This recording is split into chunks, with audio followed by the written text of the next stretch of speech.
Kaya pinuputo na yung puno. Kasi may bumabaksak dito kasi itong nakaraan. Bumaksak to eh.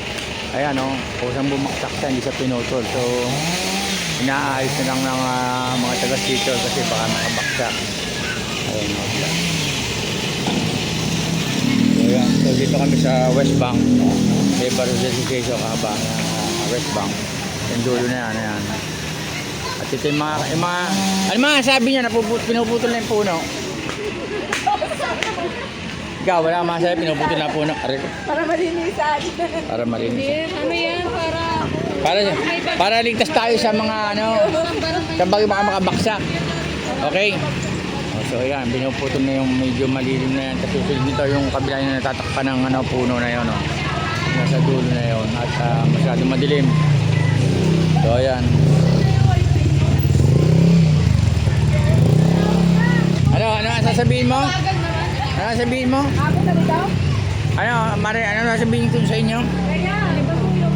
Maganda rin yung press maputol siya kasi pagdating halimbawa may bagyo, delikado yung mapuno pag yan naputo. Pag yan nabali, may matamaan ng mga makadisgrasya sa mga bata kung ano man, mas maganda yung naputol na siya. Kaya thank you sa Pasig City Hall kay Mayor na naprobahan yung request natin na maputol yung at saka matrim yung mga puno dito.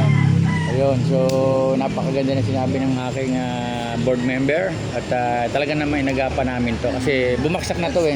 Dito, itong kalsada na to, napaksakan to ng puno dati. Yeah. So ngayon, ito yung aking salita. Ano masabi mo, dumating na yung nagpuputol ng puno? It's okay. Mabuti dahil safe na tayong lahat. Dahil ngayon magbabagyo na. Di okay na. Hindi na tayo mababahala mababaksakan bigla. Like dun sa dulo dun, di ba meron? Meron doon? May nabaksak dun. Kaya okay na po na Okay, doon sa may Hapson, Okay.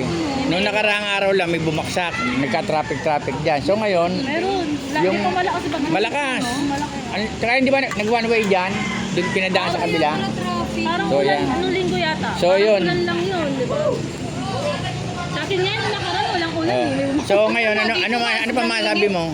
May bumaksak na puno noong nakaraang araw doon sa Hapson, sa Rosario, Pasig City. Ngayon naman ay ayaw natin mangyari yun na may mabaksakan dito ng residente, kaya inagapan natin ng aksyon. Tama ba? Tama. So yun, sa mabilis na aksyon ng ating City Hall ay napagbigyan tayo at nandito na nga sila upang tanggalin yung mga pwedeng bumaksak.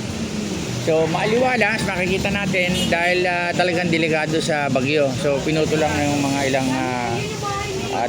so yun, maraming salamat sa mga nakikipagkaisa sa pag-ayos ng lugar na ito. So maraming salamat sa mga taga-barangay. Siyempre naman ang mga dapat natin ayusin. Kung may mga itutulong tayo, sabihin natin ang maagap sa ating city upang makaksyonan ng maagap. So yun po, maraming salamat. Dito tayo makadaan.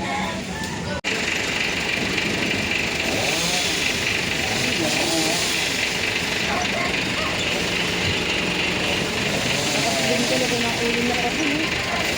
Isang ano na po eh.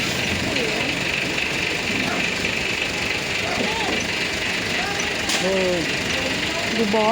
Mano lang yan, malambot lang yun eh.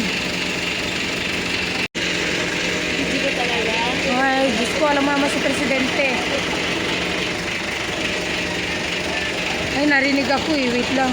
Pagalitan tayo. Yan, picture o. Yan. Okay, para meron tayong Picture lang, wag na video. picture na kasama na picture niya. Naka-video yan. Ay, ito na nga. Picture na.